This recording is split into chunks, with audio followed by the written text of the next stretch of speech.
चलिए, हेलो बच्चों, कैसे हैं? तो देखिए, हम लोग रीजनिंग का सवाल कर लिए। अब हम लोग गणित का सवाल करें। तो गणित के सवाल में देखिए, पहला प्रश्न जो है वो देखिए, ये जो पहला प्रश्न है देखिए, एक हाल की लंबाई और चौड़ाई में 23 मीटर का अंतर है। यानी लंबाई और चौड़ाई जो है कितने का अंतर है? 23 मीटर का। अब प्लस इसमें ये दिया है कि लंबाई जो है चौड़ाई से क्या है? ज्यादा है। ठीक है, लंबाई ज्यादा है चौड़ाई से। और फर्श का परिमाप दिया है कितना? 206 मीटर।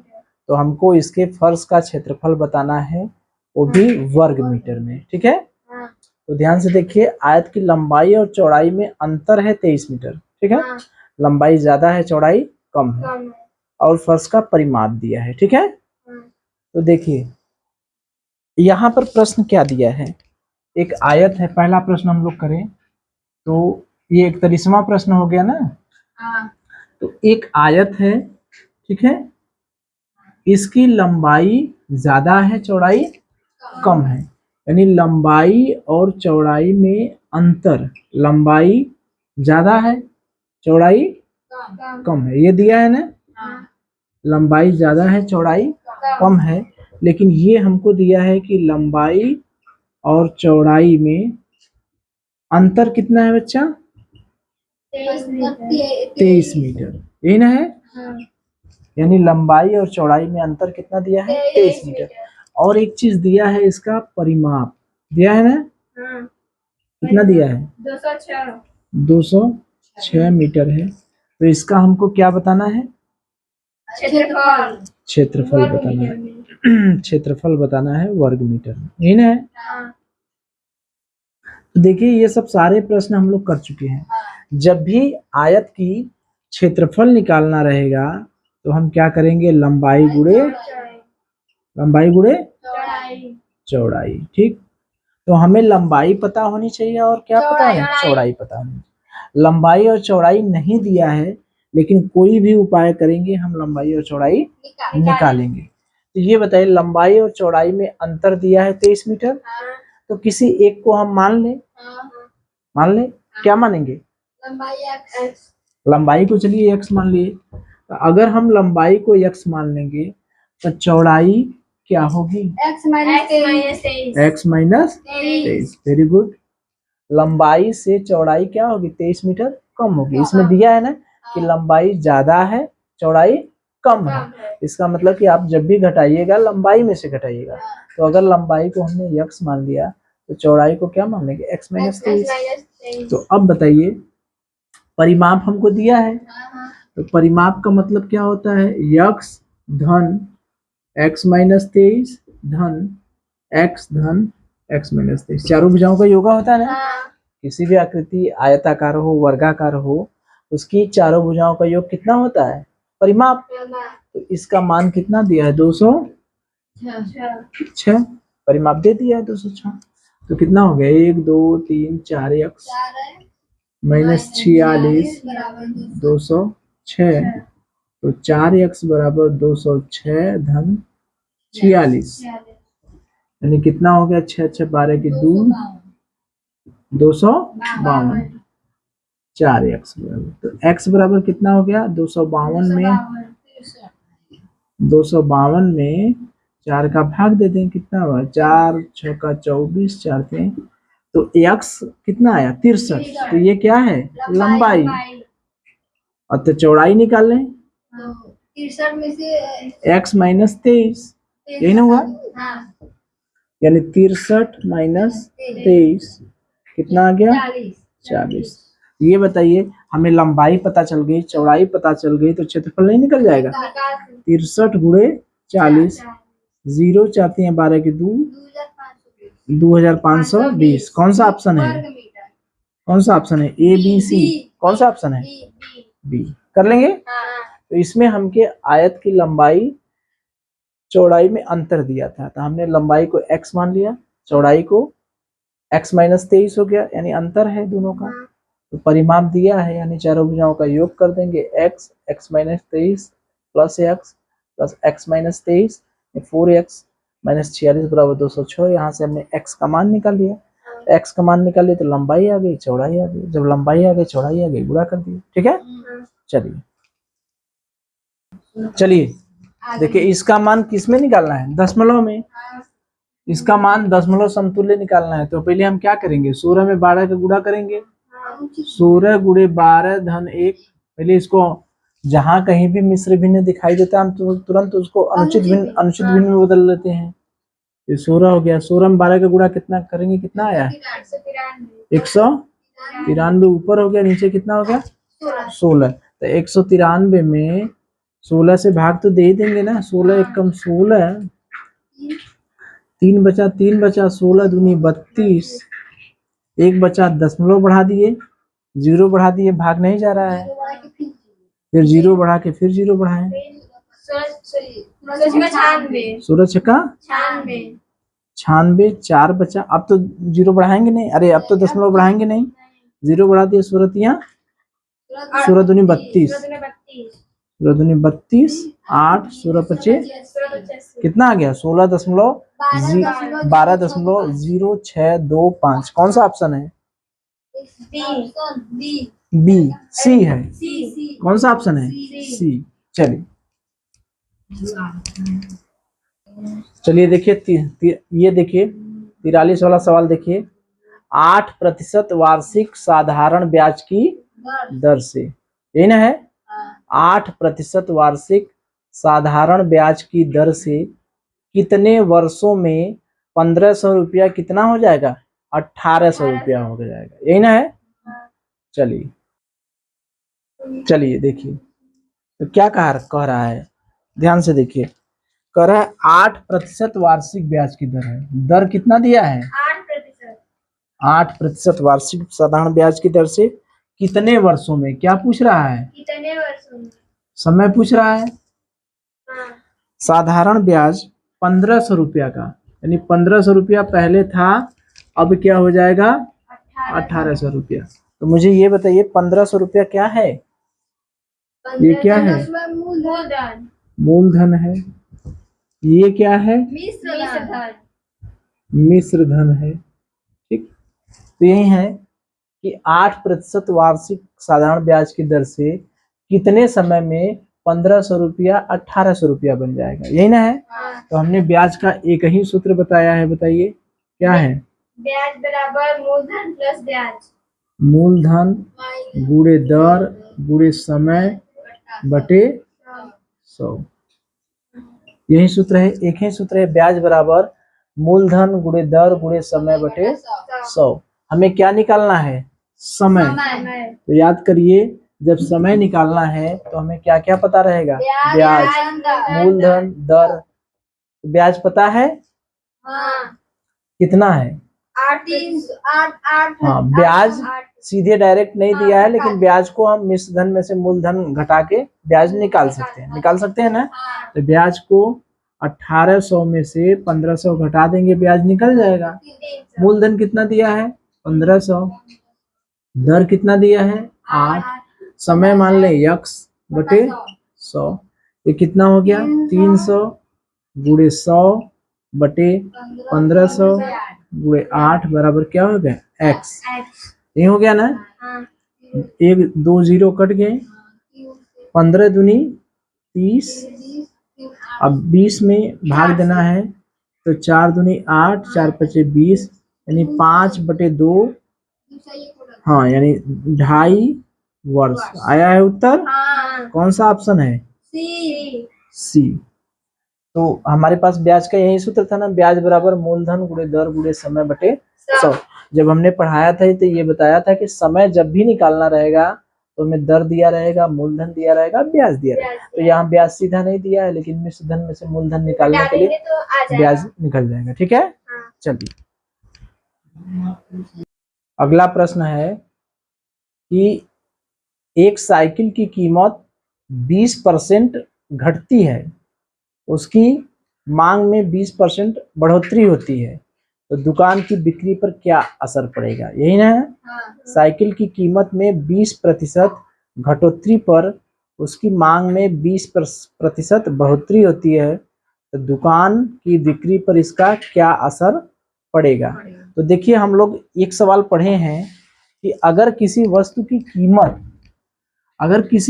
कीमत x घटती है, x प्रतिशत घटती है और फिर x प्रतिशत बढ़ती है तो कितना प्रतिशत कमी होगी। नहीं ना होगा, पहले घटती है फिर बढ़ती है तो कितना प्रतिशत कमी होगी। वो सूत्र है क्या, एक्स स्क्वायर बटे 100। यही होगा ना सूत्र, जिसमें दोनों समान है, जितना घटेगा उतना बढ़ेगा। ये दोनों समान रहता है, 20% घटा तो 20% बढ़ेगा, 4% घटा तो 4% बढ़ेगा। तो यहाँ पर x का मान कितना है 20, तो 20 का स्क्वायर कर दिए बटे 100 यानी 400 बटे 100 यानी कितना हो गया 4% वृद्धि की कमी होगी। ठीक है, एक और सूत्र होता है उसको भी जानते रहिए, x plus Y plus X Y बटे 100। ठीक है, ये अगर x प्रतिशत वृद्धि है, y प्रतिशत कमी है, ठीक है, तो ये सूत्र होगा। जैसे ऐसा भी हो सकता है कि ये दोनों समान होंगे तब तो ये एक्स स्क्वायर वाला सूत्र लगा देंगे। अगर मान लीजिए समान नहीं हुए कहीं किसी सवाल में, तब हो सकता है 10% बढ़े 5% घटे, तब क्या करेंगे। तो वहां पर सूत्र कौन सा होता है, ये इसको याद रखिए, x धन y प्लस एक्स वाई बटे 100। अब देखिए जहां वृद्धि होगी वहां पर प्लस रखेंगे और जहां कमी होगी वहां पर क्या रखेंगे, माइनस रखेंगे। ठीक है, जैसे इस सवाल में x प्रतिशत पहले 20% कमी हो रही है, तो पहले जो 20 का मान रखेंगे वो क्या रखेंगे, माइनस। क्यों रखें, क्योंकि पहले x प्रतिशत 20% क्या हो रही है, कमी हो रही है। यहाँ पर जो पहले जो है 20% कमी है कि नहीं, फिर बाद में 20% क्या है, वृद्धि है, यही ना हो रही है। तो पहले 20% कमी है तो कमी को हमने क्या रख दिया, माइनस। फिर बाद में 20% वृद्धि हो रही है तो इसको हम लोग रखें प्लस।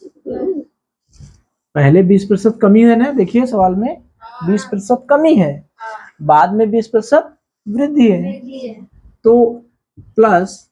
अब कमी वाले को क्या रखेंगे, माइनस। अब इसको रखेंगे प्लस बटे 100।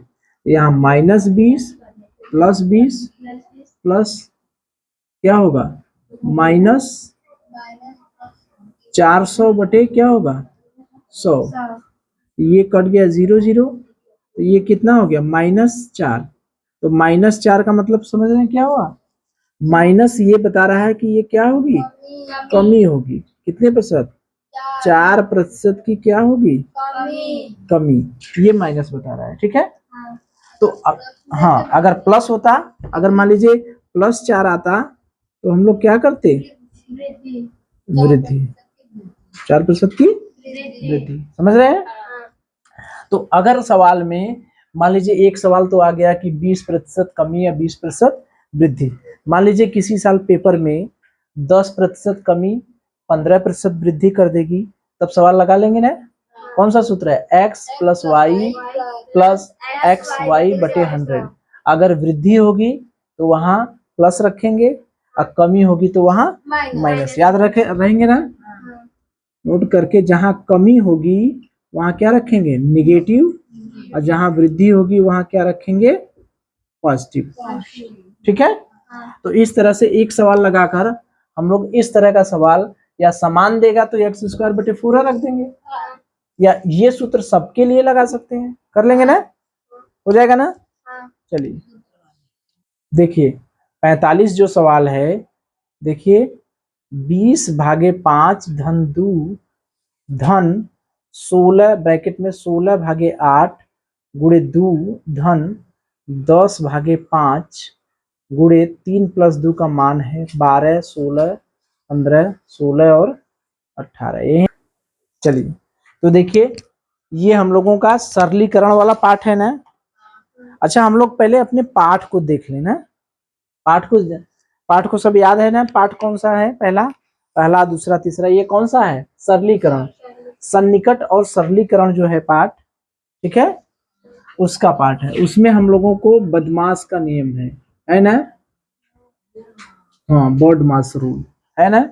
इसमें सबसे पहले ब्रैकेट को हल करते हैं, फिर ऑफ को, यही ना है, फिर डिवीजन को, भाग को, ये ब्रैकेट है, फिर ये का है, ये भाग है, और ये गुणा मल्टीप्लिकेशन है, और एडिशन जोड़ है, और सब्ट्रैक्शन घटाना है, यही ना है? तो इस तरह के सवाल कई ठो आ सकते हैं, है ना? हर पेपर में एक एक सवाल मिलेगा इस तरह के। कुछ चैप्टर ऐसे हैं जिनसे हर सवाल, जैसे 20 ठो प्रश्न बनाना है, 19 ठे चैप्टर है, तो हर लगभग में हर पार्ट से एक एक चैप्टर तो मिलेगा। अभी हमने देखे हर पार्ट से एक एक प्रश्न मिले ना। तो ये बदमाश का रूल है। तो बदमाश के रूल में हमको सबसे पहले ब्रैकेट को हल करते हैं, उसके बाद ऑफ का को हल करते हैं, फिर डिवीजन भाग को हल करते हैं, फिर मल्टीप्लिकेशन गुणा को, फिर एडिशन जोड़ को, फिर सब्ट्रैक्शन को। ब्रैकेट में 3 ब्रैकेट होते हैं, सबसे बड़ा ब्रैकेट, ये मझला ब्रैकेट, और ये सबसे छोटा ब्रैकेट। तो पहले नंबर पर सबसे छोटा ब्रैकेट को खोलते हैं, दूसरे नंबर पर मझला ब्रैकेट को खोलते हैं, तीसरे नंबर पर बड़े ब्रैकेट। हाँ, और एक रेखा कोष्टक होता है। अगर कहीं रेखा कोष्टक आ गया तो उसको पहला नंबर देंगे, दूसरा नंबर, तीसरा नंबर और ये चौथा नंबर, ठीक है। ये इसको कहते हैं रेखा कोष्टक। रेखा कोष्टक का मतलब दोनों के बीच जो भी चिन्ह हो वो हल कर देंगे। जैसे 3 - 2 है, इसके ऊपर रेखा चिन्ह है, तो इसका मतलब क्या है? 1। ये भी ब्रैकेट है, 3 में से 2 घटाना है। अगर 3 - 2 है, इसके ऊपर रेखा ब्रैकेट है, तो इसका मान क्या होगा? 5। तो ये ध्यान रखिए कि ब्रैकेट में रेखा कोष्टक, छोटा कोष्टक, मझला कोष्टक, बड़ा कोष्टक, ऑफ माने क्या होता है? का, और भाग, पूरा, जोड़, घटाना। तो इसमें देखिए सबसे पहले हम ब्रैकेट को हल करें। कहीं रेखा कोष्टक तो दिखाई नहीं दे रहा है। छोटा कोष्टक हल करें, तो इसमें छोटा कोष्टक हल करेंगे तो 20 में 5 का भाग देंगे, कितना आएगा? 4। इस कोष्टक को हल करें, पहले हम कोष्टक को हल कर रहे हैं। 16 में 8 का भाग देंगे, क्या? 2। 10 में 5 का भाग देंगे, क्या होगा? 2 गुणे 3 - 2 कितना हो गया? 5। अब देखिए हमारा भाग ब्रैकेट हल हो गया। ब्रैकेट के बाद क्या हल करेंगे? किस नंबर पर कौन आएगा? ऑफ है या नहीं है? भाग है, तो भागा को हल करें। 4 में से 2 गया, 4 भागे 2 मतलब कितना हो गया? 2। अब देखिए 2 गुणे 2 धन 2 गुणे, भाग हल हो गया हमारा। अब किसको हल करेंगे? गुणा को। 2 2 दूनी 4, 5 दूनी 10। अब गुणा भी हल हो गया। अब किसको हल करेंगे? जोड़। तो 2 4 6 10 16, कितना आ गया? 16। तो इस तरह के देखिए प्रश्न हर पेपर में मिलेंगे, ठीक है, हर पेपर में मिलेंगे। तो उसके लिए हमें बॉडमास रूल याद करना है। सबसे पहले ब्रैकेट, फिर छोटा, फिर मझला, फिर बड़ा, ठीक है। चलिए देखिए अगला प्रश्न जो है क्या है? ये भी साधारण ब्याज का है। देखिए साधारण ब्याज का 2 प्रश्न आ गया ना। देखिए 600 की एक राशि साधारण ब्याज पर 4 वर्ष में 720 रुपए हो जाती है, ठीक है। फिर उसके बाद कह रहा है कि यदि ब्याज की दर 2% अधिक कर दी जाए तो राशि 4 वर्ष में कितनी हो जाएगी?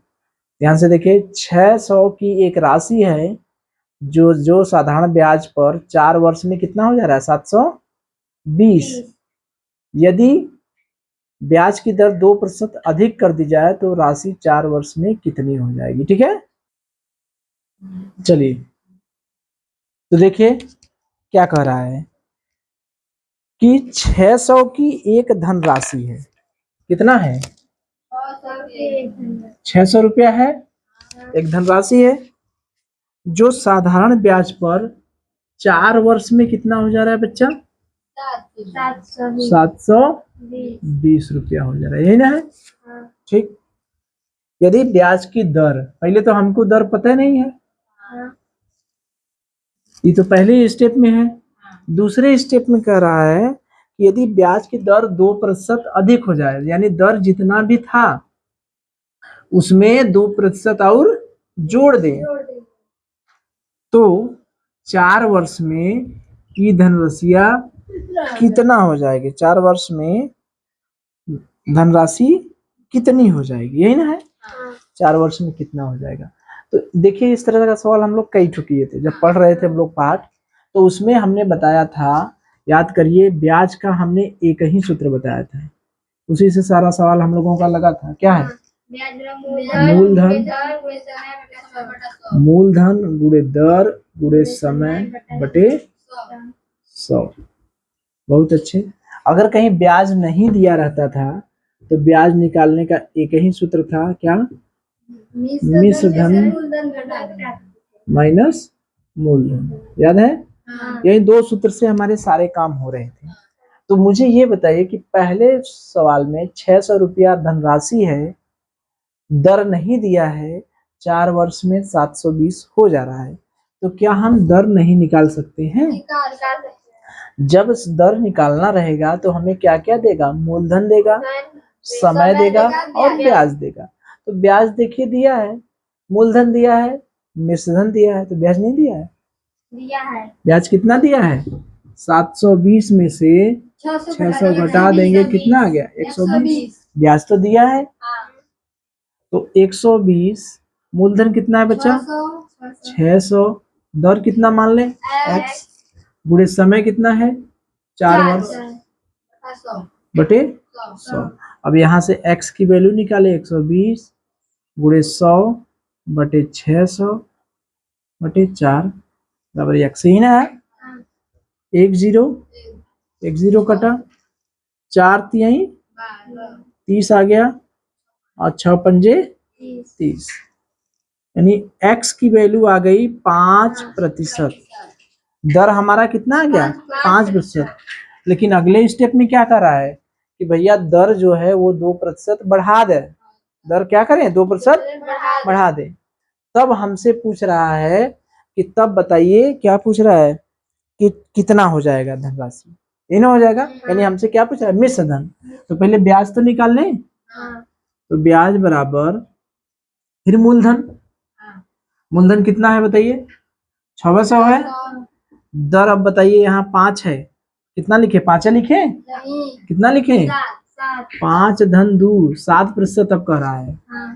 7। समय कितना है? 4 वर्ष है बटे 100। 1 0 से 1 0, 1 0 से 1 0, 6 सते 42 गुणे 4, 4 दूनी 8 और 4 चौका 16। 168 रुपया तो ब्याज आया, लेकिन हमसे पूछ क्या रहा है बच्चा? क्या पूछ रहा है? मिश्र धन। ये नहीं पूछ रहा है मिश्र धन। तो 600 रुपया ही, 168 रुपया और, कितना हो गया? 768 रुपया। कोई ऑप्शन है? कौन सा ऑप्शन है? B option. ठीक है। तो क्या था इसमें? कोई बहुत कठिन नहीं था। हम लोग ये सब सारे सवाल अपने क्लास में किए हैं ना। वहां पर हमने बताया था कि जब भी ब्याज बराबर मूलधन गुणे दर गुणे समय बटे 100, जब भी इनमें से कोई एक निकालना रहेगा उसको छोड़ के बकिया सब क्या रहेगा? दिया रहेगा। तो देखिए पहले सवाल में 600 रुपया था, 4 वर्ष में 720 रुपया हो जा रहा था, हमें दर नहीं पता था। तो दर नहीं पता था तो पहले हमने दर निकाल लिया। दर कितना आ गया? 5%। अगले स्टेप में कह रहा पैसा वही है, समय भी वही है, लेकिन दर 2% बढ़ा दिया जाए। यानी 5% तो पहले था, अब क्या है? 2% बढ़ा देंगे तो 5 और 2 जोड़ देंगे, कितना हो जाएगा? 7%। तो ब्याज बराबर मूलधन गुणे दर गुणे समय बटे 100 से हमने ब्याज अब कितना आ गया? पहले आ रहा था 120 ब्याज, अब कितना आ गया? 168। तो 600 रुपया पहले था, 168 रुपया ब्याज मिल गया, कितना हो गया? 768। ठीक है। चलिए देखिए 47 सवाल क्या है कि एक तार 2 सही 3/4 मीटर लंबा है? वह कितने टुकड़ों में टूट जाता है? 2 भागों में टूट जाता है। एक भाग दूसरे भाग से कितना मीटर बड़ा है? 5/8 मीटर बड़ा है। तो तार के बड़े भाग की लंबाई पूछ रहा है, यही ना पूछ रहा है। तो हमसे बड़े भाग की लंबाई पूछ सकता है, छोटे भाग की लंबाई पूछ सकता है, कुछ भी पूछ सकता है ना। तो एक तार की लंबाई 2 सही 3/4 मीटर है। वह कितने भागों में टूट जाता है? 2 भागों में। एक भाग दूसरे भाग से 5/8 मीटर लंबा है, बड़ा है, तो बड़े तार की लंबाई ज्ञात कीजिए, यही है ना। चलिए तो देखिए अब क्या है, एक तार है, एक तार कितने मीटर लंबा है मुझे बताइए। हाँ, 2 सही 3/4 मीटर लंबा है। वह कितने भागों में टूट जाता है? 2 भागों में, यानी इसके 2 टुकड़े होंगे। एक टुकड़े ये हो गए, एक पहला टुकड़ा हो गया और दूसरा टुकड़ा हो गया। एक भाग दूसरे भाग से 5/8 मीटर लंबा है, तो एक भाग छोटा है और एक भाग बड़ा है। तो एक जो भी भाग है, किसी भाग को हम लोग x मान लें। किसको मान लें? किसको मान लें? चलिए पहले वाले को x मान लें, तो दूसरा वाला भाग क्या होगा? 5/8 मीटर बड़ा है, यानी ये दूसरा वाला भाग x में 5/8 जोड़ देंगे तब आएगा, यही ना है। यानी ये छोटा वाला भाग हो गया और ये बड़ा वाला, और ये क्या हो गया? बड़ा वाला भाग हो गया, यही ना है। कह रहा है कि इतना मीटर लंबा तार है, ये 2 भागों में टूट जा रहा है। एक भाग दूसरे भाग से 5/8 मीटर लंबा है। एक भाग को अगर हमने x मान लिया, तो दूसरा भाग x में 5/8 जोड़ देंगे, वही होगा। ये अगर इन दोनों भागों को जोड़ देंगे तो यही ना मिलेगा, यानी x धन 5/8 बराबर 2 सही 3/4, यही ना हुआ। अरे ये तार का 2 टुकड़ा है, तो दोनों टुकड़वा को जोड़ देंगे तो यही ना बनेगा तरवा। ये किस पार्ट का है मुझे बताइए, प्रश्न तो पहचानिए किस पार्ट का है। किस पार्ट का है? भिन्न का है। तो ये देखिए मिश्र भिन्न है, इसको तुरंत जहां कहीं दिखा अनुचित भिन्न में बदल देते हैं। 4 दूनी 8 3 11/4, 2x धन 5/8। अब 2x अब 11/4 उधर जाएगा तो क्या होगा? 5/8। लघुत्तम लिए 8, 4 दूनी 8, 11 दूना 22, 8 एकम 8, 5 हुआ। 2x बराबर 22 में से 5 गया, कितना बचा? कितना बचा? 17/8। x बराबर 17/16। x की वैल्यू क्या आ गई? 17/16। तो एक भाग तो ये हो गया, हमसे बड़ा वाला भाग पूछ रहा है, तो दूसरा भाग कौन सा हो गया? इस 17/16 में कितना जोड़ दे बताइए? कितना जोड़ दे? दूसरा भाग कितना है? x plus 5/8। 17/16 में 5/8 जब हम जोड़ देंगे, लघुत्तम क्या आएगा? 16, 17 और 10 कितना आ गया? 27/16। भाग देंगे 27 भागे 16, 16 इकाई 16, 1 सही 11/16। कोई भी उत्तर है? कौन सा उत्तर है? पहला। हो गया। तो देखिए ये प्रश्न जो था हमारा कौन सा था? भिन्न का था। एक तार था, उस तार के 2 टुकड़े कर दिए गए थे। पहला टुकड़ा जो था और वो दूसरे टुकड़े से 5/8 मीटर लंबा था। तो हम लोग हर जगह जहाँ कुछ भी नहीं पता रहता है वहां पर क्या मानते हैं? x। तो एक को x मान लिए, तो दूसरा भाग कितना हो गया? x plus 5/8। ये दोनों टुकड़े हैं इसी के, तो दोनों टुकड़ों को जोड़ देंगे तो वही मिलेगा। जहाँ कहीं भी ये मिश्र भिन्न दिखाई देता है उसको तुरंत हम लोग किसमें बदल देते हैं? अनुचित भिन्न में, यानी अंश और हर में। अब इसको हल किए, x का माना गया 17/16, लेकिन हमें x का मान है बड़े भाग का मान पूछ रहा है, तो बड़ा वाला भाग क्या होगा? x प्लस 5/8 जोड़ देंगे, कितना आ गया? 27/16, यानी 1 सही 11/16। ठीक है।